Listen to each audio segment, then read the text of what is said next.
like these are all just like little quick ones, but Mr. Organic started a podcast not too long ago. I've watched 1.5 full episodes and then like a couple clips, mainly shorts though. I'm not gonna lie, like I've seen every episode that he's dropped. Yeah. I just want to say congratulations to Mr. Organic because I always found him entertaining. The first time I ever saw him was his No Jumper interview with 𝙼𝙾𝚃. That shit was fucking, I was like, who is this nigga? Like, yeah. He's just so ridiculous. You know what I'm saying? Most characters have a build of reputation. At the same time, but it's like, so zany. Yeah. He's zany, but he's also not like unrealistic. You know, it's not like I'm watching a nigga, not watching no Orlando Brown nigga. No, but he's 6'8" with a green beard. Well, yeah, exactly. And most niggas with a green beard, when they start talking, you don't take him serious. But he's pretty sensible for the most part. He's pretty goddamn sensible and logical. Yeah, so it's he doesn't speak like the person you would think he would based on his appearance. You know what I mean? Yeah. But he's toned down his like appearance and shit like that. But long story short, he started a podcast. We're just gonna have to go to YouTube because there's no link or nothing in here. I just been thinking about adding it over the last couple of weeks because the set looks great. And I watched the interview. I watched half the interview that he did with Jenna Shea. And that episode in particular is when I was like, Mr. Organic's a good podcaster. Because Jenna Shea, for those who don't know, is just like one of the old school like Video Victions, IG thoughts, just like hip hop hoes. I don't know how to say. I don't know. I don't know other way to. She's not to be respected. I guess she comes from a class. But where do you come to that conclusion though? It just based on the way she talk. Like she would be famous because like, okay, Vlad was like the guy that was like interviewing porn stars back in the day. He would have she'd be up the there. Rotation. Yes. She'd be up there talking about how she dated Lil Wayne. Whole stories, shit like that. Okay. Like she wasn't a straight porn star, but she also was like not afraid of the camera. Exactly. Yeah. yeah. So when I'm like watching this interview, she loves to hear herself speak. You know what I mean? I'm just like, I'm sitting here watching him like, bruh, he's doing so good just letting her go. You know what I'm saying? I'm like, I would have a harder time just like. I'm pretty sure he's distracted, right? Yeah, but not that long. I get what you, well, and you know what I mean? Like when she can just talk and you just be.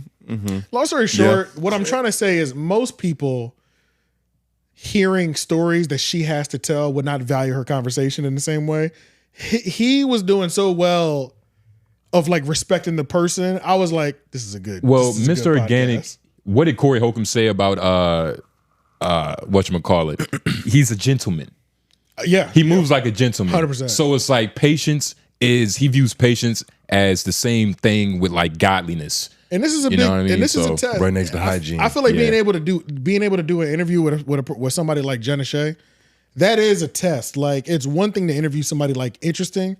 It is a test. Like we watch it with Fresh and Fit where like they're doing these shows all night and it's like you're just hearing dumb shit over and over again or just shit that like that person thinks is important but it's actually stupid as fuck. Yeah. So there's like a certain test to being able to like navigate these type of conversations, not sound like you're cackling or gossiping with them, but also not playing them out to make them look stupid. It's a balance that's like not as easy. But the whole looking stupid part. You sound like a nerd about podcasting. It's a delicate mixture. You just got to put a little of this and then a little bit of understanding with some pushback. But you know, I guess what we're supposed to do here. That's it, dog. You in your bag, dog. You in your bag, dog. Yeah. Ankle socks on, nigga. This is beautiful, nigga. I love it. Oh, yeah, but let's just listen to it a little bit because I don't think it's going to matter what section we have to pop in. You got a random timestamp we should follow? Oh, yeah. Let's go to 1357, nigga. 1457? 13.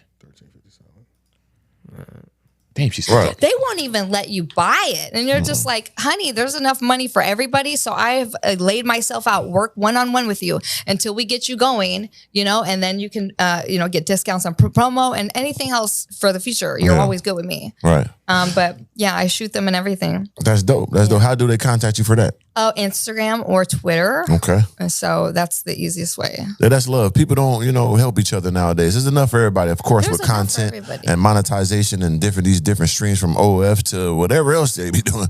You know, the Snapchat secret. You know what I mean? Get your money, you know? Get your money. And my thing is this, you know, there's a big wave of money in 2020, especially on OF and different stuff. And I told people back then, I said, this is not normal. I always make a couple $100,000 a year, just, you know, regular. So this one was this, I made, because that IRS loves me, I pay them.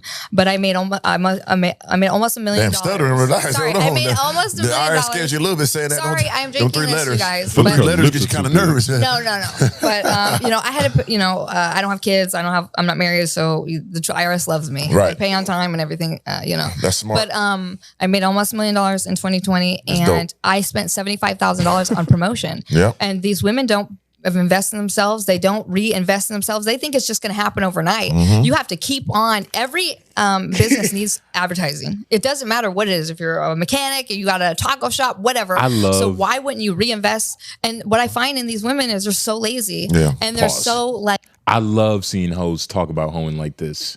You know? Yeah, with so much like virtue, passion, and hindsight. Yeah. You know what I'm saying? It's like real game. It's just drive. Because there's a lot of lazy hoes. Yeah. There's a lot of lazy little scallywags and they just make it look unprofessional. That being fine is enough, but it's not. Like, how did you feel when Wimby was like, yo, these other niggas not working so hard? I was like, that's a sign of a legendary player. That's the mindset that it takes to get to that next plateau. But partly because of the love you have for the game.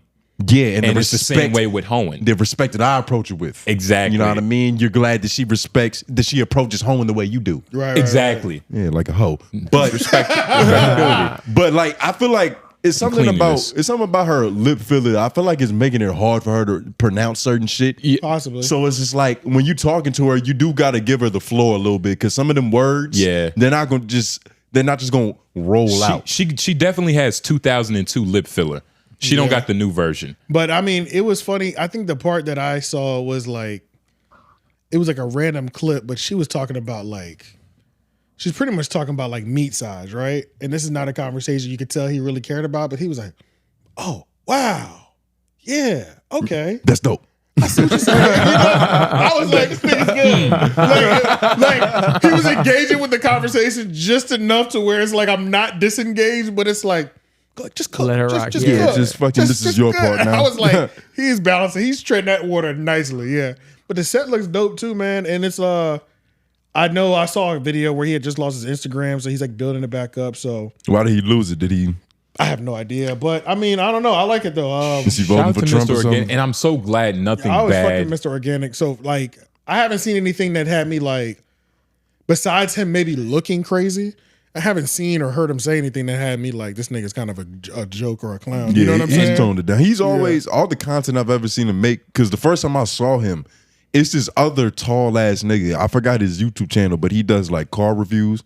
He like a big 6'10" nigga. I think I've seen them before. Light-skinned I've seen them dude. together before. Is that guy. Yeah. And that's how, because I saw some of the tall niggas videos and then Mr. Organic that was cool. So he was in them and I was like, all right, this nigga seems reasonable. Right. But yeah, congratulations on this new podcast kickoff. It's only been a couple months, I think, because as you can see, it's only 28 episodes or more than a couple months, so like half the year roughly.